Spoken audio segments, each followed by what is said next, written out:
এইটা দিলে জনগণ বুঝে যাবে যে আব্বাস সিদ্দিকী তো বিজেপির বিরুদ্ধেও বলে রে, কেন এরা তো প্রচার করে যে আব্বাস বিজেপির সাথে রয়েছে, বলে না বলে না।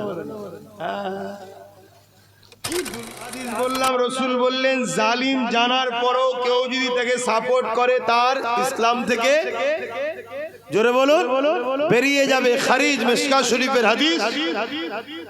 আরেকটা কথা মুসলিম শরীফের হাদিসে, আপনারা শুনছেন তো নাকি? মুসলিম শরীফের হাদিস। আপনাদের বাঁচাতে চাইছি তো নাকি?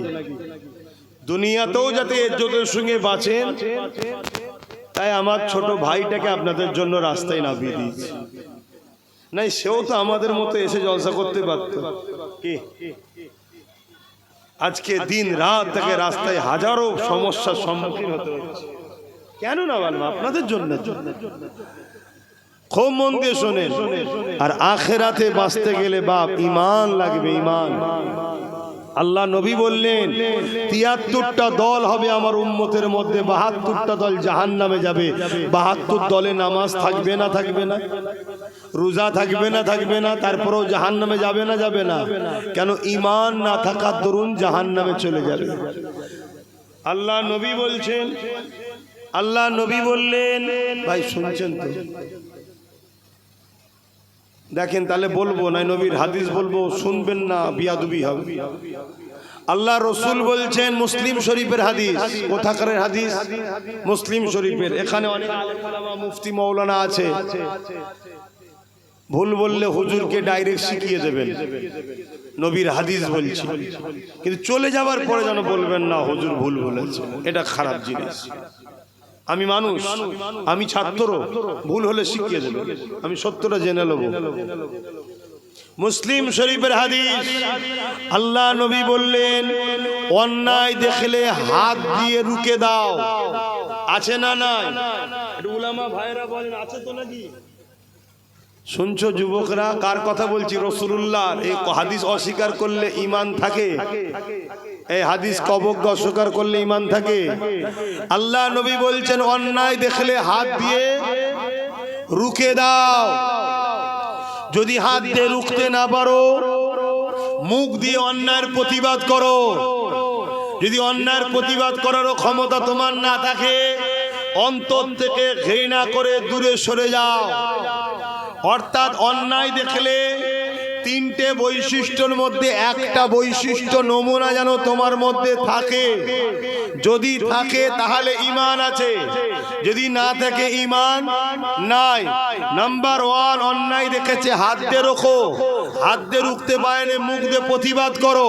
মুখ দিয়ে প্রতিবাদ করতে পারে না, অন্তর থেকে ঘৃণা করে দূরে সরে যাও। তারও ঈমান আছে, কিন্তু ঈমানটা হলো দুর্বল। তাহলে প্রথম ঈমান কি? হাত দিয়ে রুখা।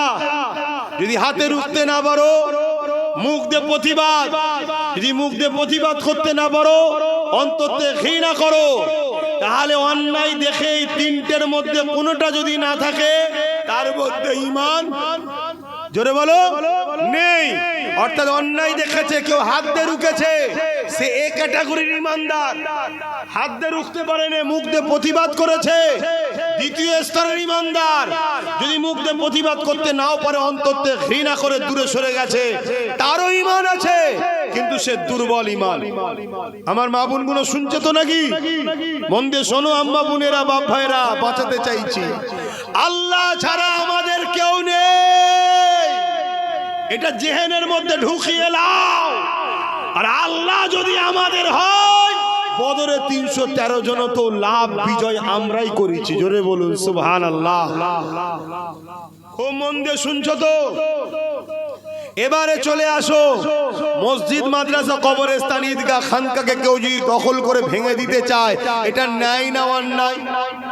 জোরে বলেন অন্যায়। কেন্দ্র সরকার ২০২৫ কালা কানুন করে ওয়াকাফ সম্পদের উপরে মসজিদ, মাদ্রাসা, কবরস্থান, ঈদগাহ, খানকাগুলোকে দখল ও ভেঙে দিচ্ছে না, দেয়নি? এটা ন্যায় করছে না অন্যায় করছে? একটু সারা দেবেন, জোরে বলুন। তাহলে রাসূলুল্লাহর হাদিস, অন্যায় দেখলে হাত দিয়ে রোখো। হাত দিয়ে রুখা দরকার আছে না নাই? যদি হাতে রুখতে না পারো কেন্দ্র সরকারের বিরুদ্ধে প্রতিবাদের দরকার আছে না নাই? যদি মুখ দিয়ে প্রতিবাদ করতে না পারো কেন্দ্র সরকারকে ঘৃণা করে দূরে সরে যাওয়া দরকার আছে না নাই?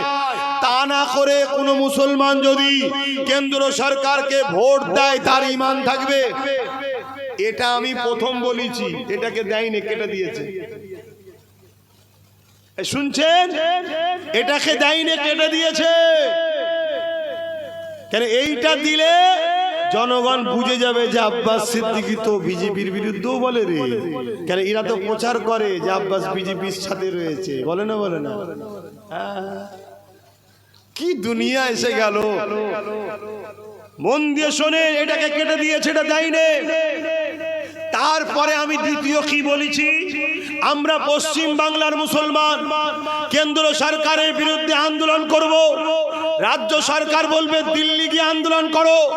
এটা ঠিক বলছে না অন্যায় করছে? জোরে বলো। যেদিকে আন্দোলন করে তাকে জেল দিচ্ছে। মসজিদ মাদ্রাসা ওয়াকফের জন্য আন্দোলন করা দরকার আছে না নাই? যদি কাউকে জেল দেয় রাজ্য সরকার ঠিক করছে না ভুল করছে? আল্লাহ নবী বললেন অন্যায় দেখলে হাত দিয়ে রোখো। যদি হাত দিয়ে রুখতে না পারো মুখ দিয়ে প্রতিবাদ করো। তাহলে এরও বিরুদ্ধে হাত দিয়ে মুখ দিয়ে প্রতিবাদের দরকার আছে না নাই? তা না করতে পারলে অন্তত ঘৃণার দরকার আছে না নাই? তা না করে যদি কোনো মুসলমান রাজ্য সরকারকে ভোট দেয় নবীর হাদিস অনুযায়ী ঈমান থাকবে? আমি তো এইটা বলেছি। এরপরে আমি কি বলেছি, রাজ্য সরকার বলছে কোরআন শেষ হয়ে যাবে, আমরা উন্নতি শেষ হবে না। এটা ঠিক না অন্যায়? এটার বিরোধী রাসূলুল্লাহর হাদিস কি বলছে? হাত দিয়ে রোখো। যদি হাত দিয়ে রুখতে না পারো মুখ দিয়ে প্রতিবাদ করো। মুখ দিয়ে প্রতিবাদ করতে না পারো অন্তত ঘৃণা করো। তা না করি কোনো মুসলমান যদি কোরআনের দুশ্মনী করা যায় তাকে যদি ভোট দেয় ঈমান থাকবে? তিনটে জিনিস, একটা হলো কোরআন মানে, কোরআন অনুযায়ী চলে। আর একজন কোরআন মানে না কিন্তু কোরআনের বিরোধী করে না। আর একজন আছে কোরআন মানেও না বিরোধী করে। এর বিরুদ্ধে লড়াই করতে হবে। যে কোরআন মানে না, সে হিন্দু আদিবাসী দলিত কিন্তু বিরোধী করে নে, সে আমার ভাই বোন, তার সাথে গলায় গলায় আমরা মিশবো। ঠিক না বে ঠিক? কেন বাপ আদমেরই সন্তান তো তারা। সে মানে না, আল্লাহর কাছে জবাব দেবে। কিন্তু তুমি কোরআনের বিরোধী যদি করো তাকে আর সাপোর্ট করা যাবে? এই কথাটা আমার ভালোবাসার মানুষদের, আমার কম, আমার দাদা পীরের মুরিদ নবীর উম্মত উম্মাতিকে জানানো দরকার আছে না নাই? আজকে বলো, কেন্দ্রের আইন ওয়াকফ কালা কানুন ঠিক করেছে না অন্যায় করেছে? তাহলে অন্যায় করে যেমন ওর বিরুদ্ধে লড়বো, ওই আইনকে যে মেনে নিয়েছে রাজ্য সরকারে ঠিক করলো না অন্যায় করলো? তাহলে এর বিরুদ্ধে লড়াইয়ের দরকার আছে না নাই? আমি এই কথাটা বলার অপরাধ কি করেছি? এই ভুল হয়েছে। আর যদি ভুল হয় আমার কেন দোষ দিচ্ছেন বাবা? নবীর হাদিস তো, আমি নবীর হাদিস শুনিয়েছি। শেষ কথা আপনাদেরকে একটা ভাবাবো। ওয়াকফ আইন করেছে দিল্লি সরকার, রাজ্য সরকার মেনে নিয়েছে, তাই তো? দিল্লি সরকারের বিরুদ্ধে লড়াই করলে রাজ্য সরকারের কষ্ট হচ্ছে কেন? একটা প্রশ্নের বিষয় আছে না নাই? তখন রাজ্য সরকার কি বলেছিল? দিল্লি